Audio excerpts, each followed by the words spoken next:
Hello, my name's Michael Conneely, and this video is about Kal Sarpa Yoga. Now, Kal Sarpa Yoga is a most important and powerful declaration from the Vedic birth chart, the birth chart of Indian astrology.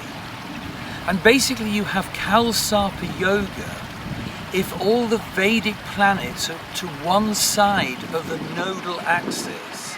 In other words, if all your personal planets are to one side of the axis caused by the opposition between Ketu, the south node of the moon, and Rahu, the north node of the moon. And basically the nodes of the moon actually represent our destiny, our incarnational life purpose this time. So we come in where Ketu is, with scripts unfinished from past lives. And we're thrown across the chart to Rahu, the north node. But because both of the nodes have potentially, in a sense, a demon energy, we have to purify our Rahu if we're ever to get anywhere near it, across to the other side of the chart. That's our life direction. And I'm filming here in a remote place in the far west of Ireland that itself has very Kal Sarpa Yoga energies, fierce energies. Because to have Kal Sarpa Yoga in your birth chart is actually divisiveness. So if you think about it, to have all your personal planets on one half of the chart means that the other half doesn't have any. And so you are not attuned to harmony and holism. You are tuned to conflict, to division. So basically what's your response to this as a tiny new human being, a tiny baby and growing up? Well, it can go one of two ways. Either you can be preposterous and divisive, and indeed the current president of the United States is Donald Trump, and he has Kal Sarpa Yoga in his chart, and you can see this sort of energy in his behaviour.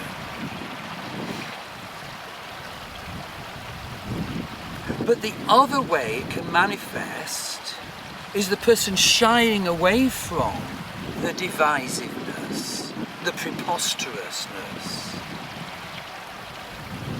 simply not willing to own such potentially destructive, aggressive energy.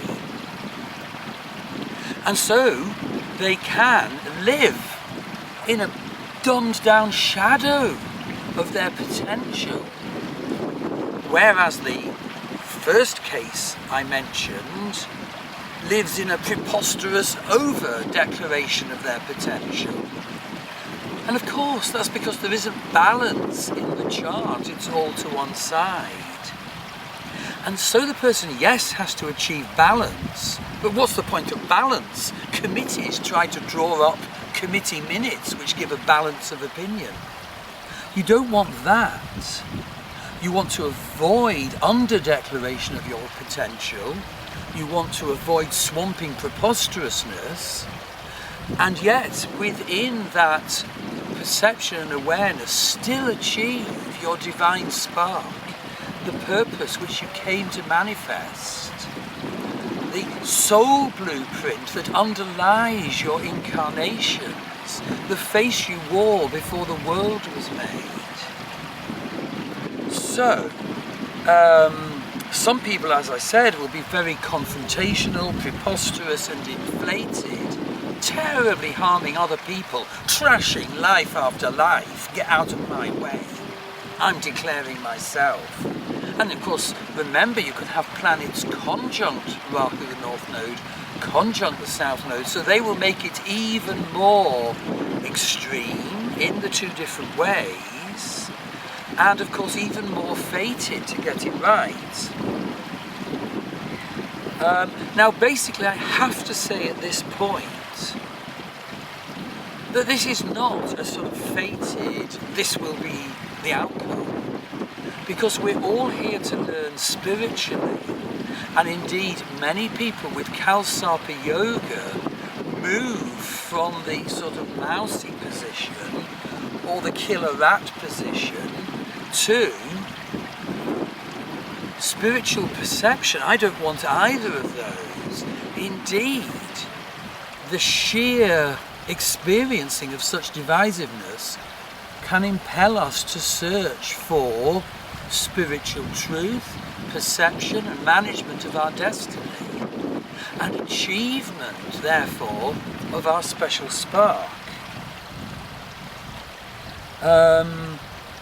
So I'm absolutely saying that Kalsarpa Yoga is not a sort of fated final declaration in a formulaic way. That is very bad Vedic astrology. And the other thing that's sort of bad Vedic astrology is to say, oh, well, if you have one planet just a degree in front of the nodal axis, then you haven't got Kalsarpa Yoga. What nonsense. I'm just so tired of this sort of formula, often sort of validated by sage Parashara said, and he didn't.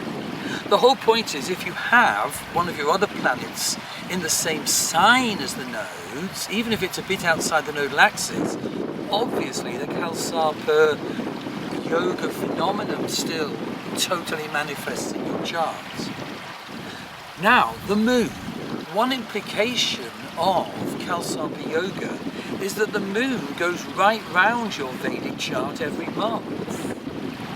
So half the month the moon is out alone in the unpopulated half of the chart, unsupported.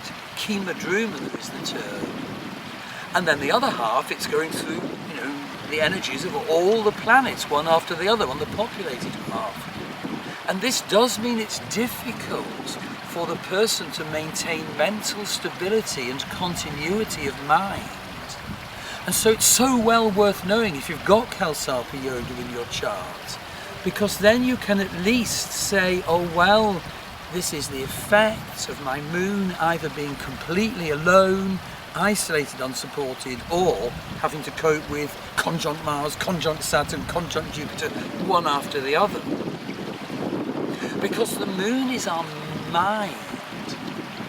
In fact, the moon is mother and mind arising therefrom, a most important part of our destiny this lifetime.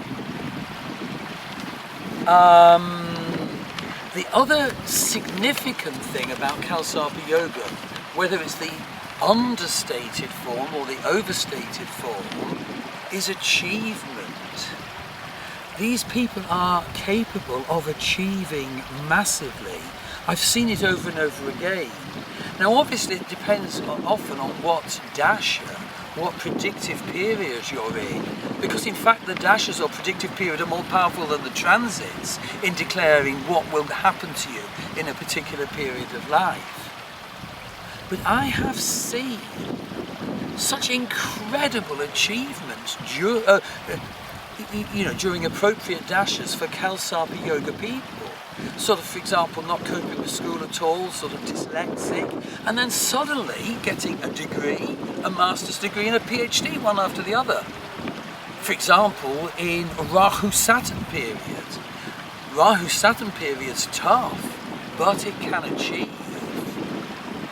It's not at all as expansive and magnificent and vast as Jupiter dasha can be if you've got a well-stated Jupiter in your chart. But Kalsarpa Yoga people can achieve massively. And indeed, in the case of Donald Trump, not as only has he got the confrontational Kalsarpa Yoga in his chart, he's now in Jupiter dasha. So is it any wonder he is making really quite easy passage through one of the top jobs in the world, for good or ill? So, there's a blog associated with this video, and it's got some sort of more technical stuff. And so, basically, stating the standing of the planet in relation to the nodes, in relation to your past lives, and in relation to your future destiny. So I'm saying this because Kal Sarpa Yoga is incredibly important. The key thing is it has vast spiritual potential, because from our incarnational challenges we grow, and it mustn't be denied, because of silly formula issues. So have a look at the associated blog for the more detail. Have a reading from me. My astrology readings are very special because they always combine Western psychodynamic and evolutionary astrology with Vedic astrology. And I also teach many courses, a Western foundation course, an advanced course, a Vedic foundation course, Master Vedic Astrology, a Vedic course to study the nakshatras, the 27 magnificent lunar signs, which tell you so very much about yourself and your destiny. And then about half a dozen specialist advanced courses that are so well worth doing. For example, the Varga course, the divisional charts. Vedic astrology has a number of divisional charts derived from the birth chart or the Rashi chart.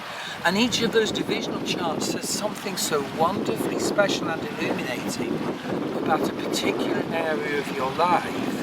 But it's not the only of my advanced courses. But I found it so wonderful to do the Varga course when I first did it with I've done many courses, and for example, to have a statement of how value issues will materialize in your life, to have a statement of how marriage issues will materialize in your life. And I also do one of my advanced courses is the magnificent Vedic astrology of love and relationships, coupled of course with Western psychodynamic astrology as it needs to be. And then there are the higher Varga charts, declaring the nature of your destiny, the way your superconscious self is formed from previous lives, and so the sort of reason you're here now. And it's so useful to have that perception offered, because it can guide you in prioritizing your life, in selecting what you do with your life as you become more aware. So I look forward to hearing from you. Thank you.